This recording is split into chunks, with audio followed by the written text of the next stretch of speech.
Hey guys, Tim Lerch here.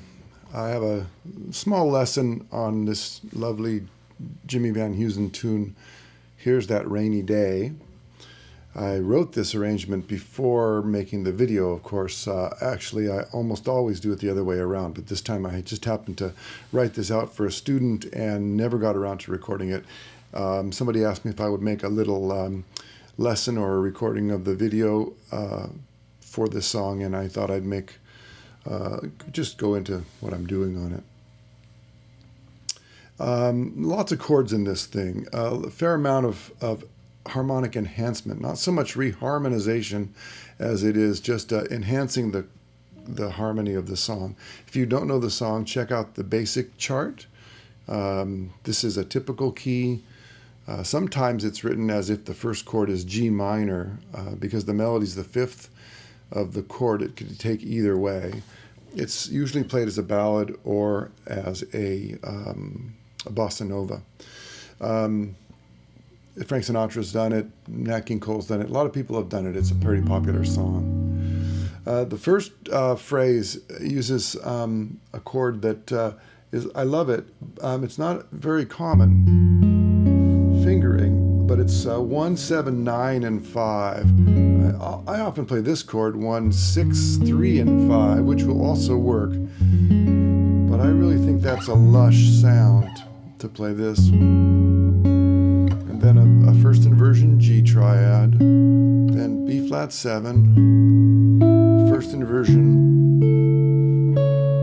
B flat triad. If you can bend your finger back like that to get that high D note,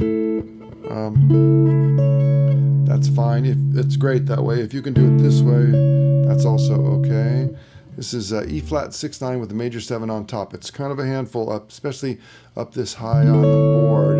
Your first finger is basically barring straight across from the fifth to the first. And then a first inversion version of that chord. And then we go down to the A minor 11. Invert it. D7. Invert it. With the flat 7 on top. That's D7 flat 9.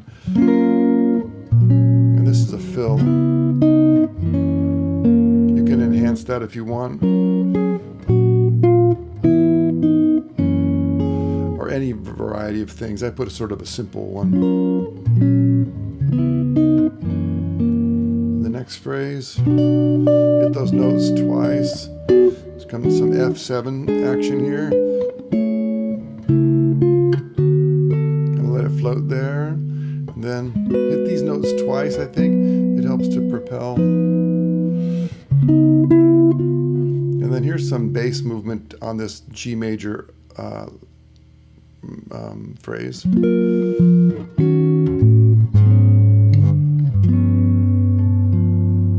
Okay, it's a little tricky to kind of keep it ringing. That one's not too hard. Let go of the E to grab the B flat. Maybe with your little finger. And then the next portion.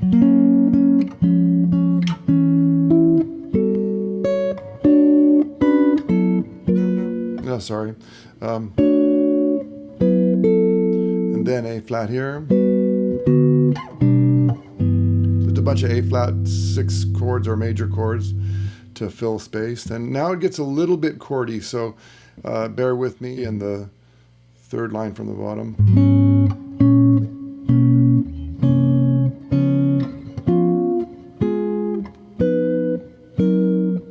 I missed that, I'm sorry.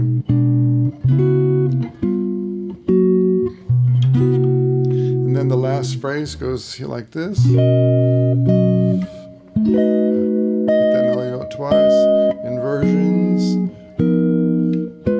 And then down from B minor. I'm going to get that right again. More of that. And then a little bit of movement. I'll play that section again. This is from the A minor 11.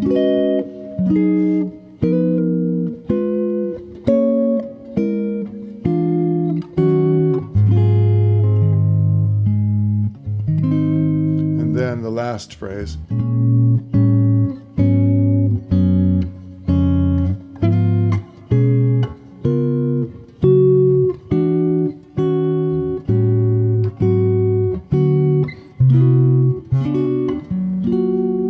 Okay, now that's awfully crowded with chords, and the difficult part is to make it somewhat elegant. It can be done. I'll give it a try. You have to be willing to break the chords up.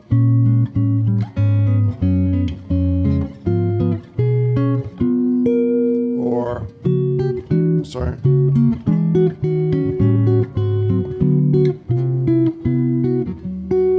Those types of things. It also helps if you can really get them so that they flow, to play it as eighth notes. So it would be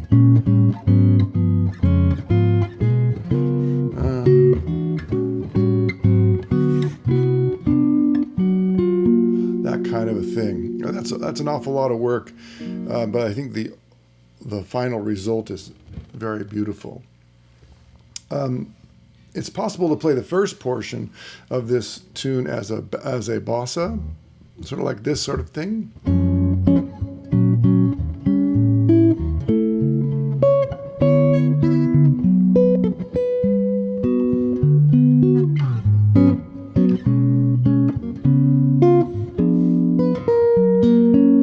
And arpeggiate through here just to get some movement.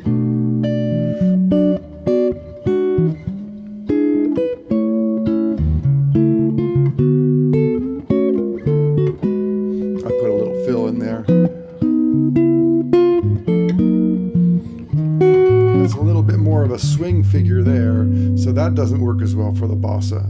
Then back to it.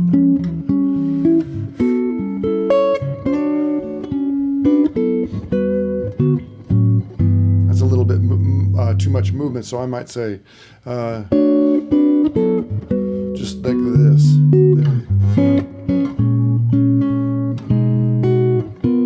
Then in this portion, maybe skip the B minor 7 and go.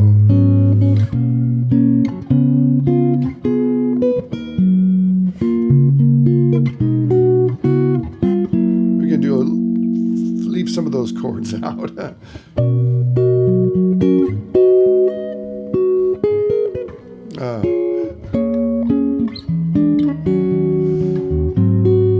And then the last bit is just so full of chords, you'd have to really strip it out.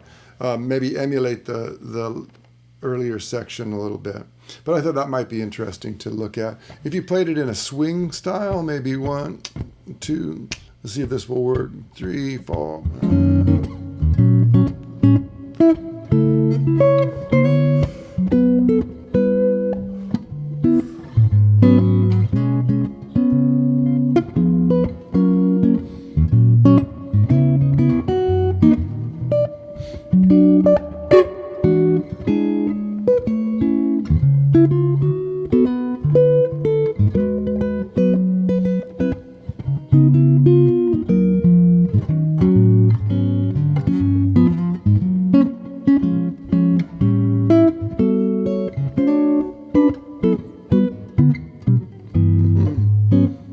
Etc. It gets a little bit, again, too many chords. That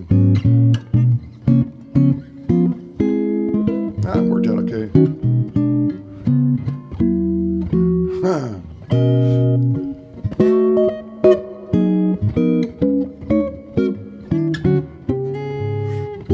There it is. Let's try that again.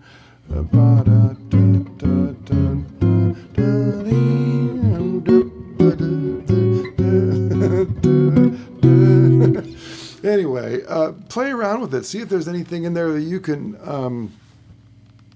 have some fun with, or find some new avenues.